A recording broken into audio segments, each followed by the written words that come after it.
전 안 그랬어요. 저는 그냥 뭐 좀 하자 그랬을 뿐인데 말 안 해요. 저는 시댁 얘기를 그냥 좋게 했는데 말 안 해요. 저는 좋은 뜻으로 했을 뿐이에요. 여러분의 좋은 뜻이 상대 배우자에게 굉장히 거슬릴 수 있다는 걸 여러분들이 모른다는 점이에요.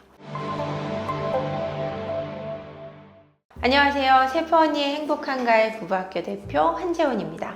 오늘은 한마디도 안 하는 남편, 왜 그럴까요? 라는 이야기를 나눠보겠습니다.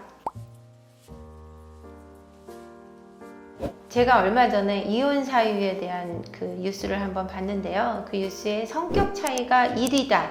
이혼 사유에 45%가 성격 차이다 라고 얘기를 하고 있더라고요. 그런데 뭐 그 통계가 다 맞는 건 아니에요. 하지만 이 성격 차이를 가져오게 하는 이유는 소통의 문제거든요. 서로 말하는 걸 이해 못할 때, 그래서 그것이 감정 싸움으로 이어지고 이 감정이 폭력으로 이어지기도 하기 때문에 이혼이 되는 거거든요. 그런데 그것 중에 사실 싸우면서 말이 이렇게 투닥투닥 말이 되고 싸움이 되면 차라리 덜 답답해요. 근데 딱 싸움이 시작하면 말을 딱 안 하는 남자나 여자가 있습니다. 남자들이 이러는 경우가 더 많은데 사실은 남편분들도 이런 문제를 가지고 상담을 많이 하세요. 내 아내가 말을 안 한다 나랑. 정말 미치겠다. 이렇게 얘기를 하세요. 이런 사례를 제가 들어봤을 때 사실 여러분들에게 깜짝 놀랄 이야기를 한마디 해드리고 싶어요.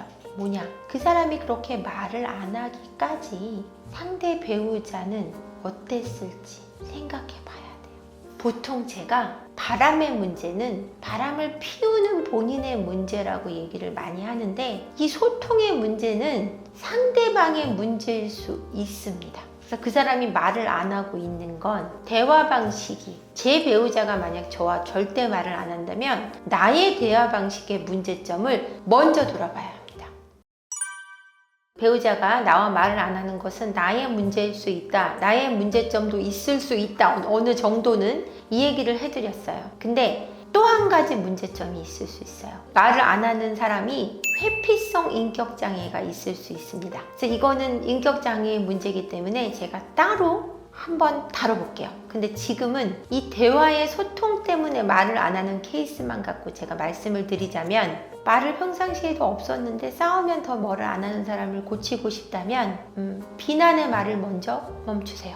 여러분이 하는 말이 그 사람을 향해 공격성을 띠고 있는 건 아닌지 생각해 봐야 합니다. 그러면 이 영상을 보시면서 아마 그러실 것 같아요. 전 안 그랬는데? 전 안 그랬어요. 저는 그냥 뭐 좀 하자 그랬을 뿐인데 말 안 해요. 아니요. 저는 시댁 얘기를 그냥 좋게 했는데 말 안 해요. 저는 좋은 뜻으로 했을 뿐이에요. 여러분의 좋은 뜻이 상대 배우자에게 굉장히 거슬릴 수 있다는 걸 여러분들이 모른다는 점이에요. 예를 들어 어저께 어머니랑 통화했는데 말이야. 그러면 남편이 만약에 입을 닫아요. 귀를 닫아요. 나는 나쁜 말을 할 생각이 있었던 게 아니에요. 그냥 어머니 다녀갔었고 같이 밥 먹었다는 얘기를 하려는 건데 남편이 귀를 닫고 입을 닫기 시작해요. 이거는 그동안 살아오시면서 본인이 시어머니에 대해서 속상할 때마다 남편에게 나쁜 얘기를 했던 경험이 많을수록 이 남편은 또 나쁜 얘기를 하고 있다고 느낄 확률이 높아요. 그리고 여러분이 하는 얘기가 남편에게 지속적인 비난을 하고 있다, 또는 아내에게 지시하고 있다거나 무시하는 말을 하고 있다라고 느끼고 있을 수 있다는 점을 생각하셔야 돼요. 그렇기 때문에 비난을 멈추시고, 두 번째, 그 사람에 관련된 칭찬과 좋은 말을 시작하세요. 그러면 그 대화의 단절 속에서 조금은 빛을 볼 수 있을 겁니다.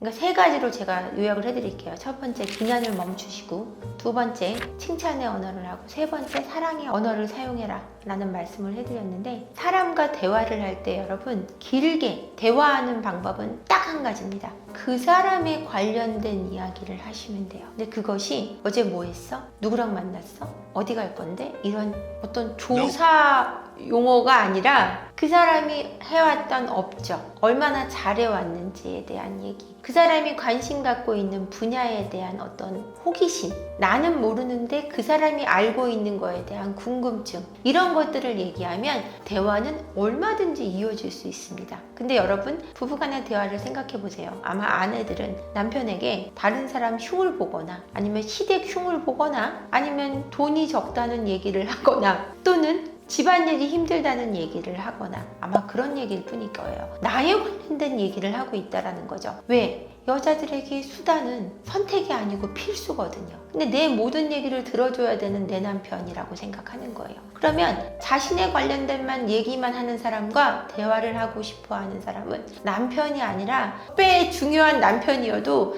그걸 해낼 수 있는 사람은 없습니다. 근데 늘 1년, 2년, 3년, 4년, 10년 살아왔는데 늘 아내가 똑같은 얘기를 하고 있어요.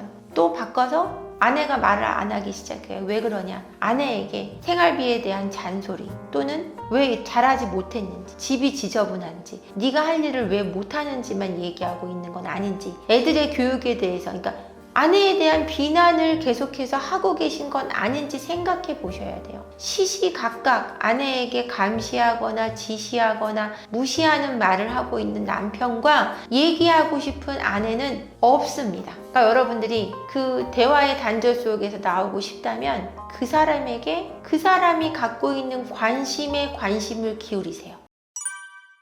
배우자가 말을 안 해서 고통받고 계시는 분들 얘기를 들어보면 사실은 부부싸움을 하신 뒤로 말을 안 하는 경우가 굉장히 많아요. 그래서 그것 때문에 저한테 상담을 하셔서 말씀을 하시는데 상담을 통해서 막 답답하다고 어떻게 말을 하게 하면 좋겠냐라고 하시는데 그 방법은 케이스 바이 케이스 다 케바케지만 가장 흔한 거로는 이런 해결책이 있습니다.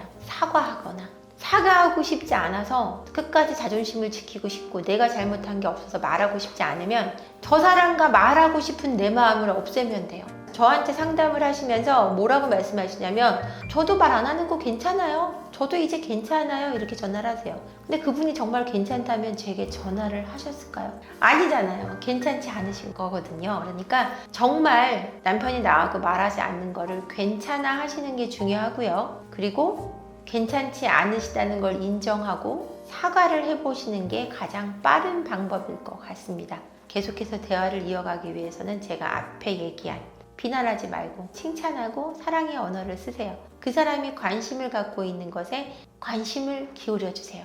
그렇다면 대화가 끊이지는 않을 겁니다. 감사합니다.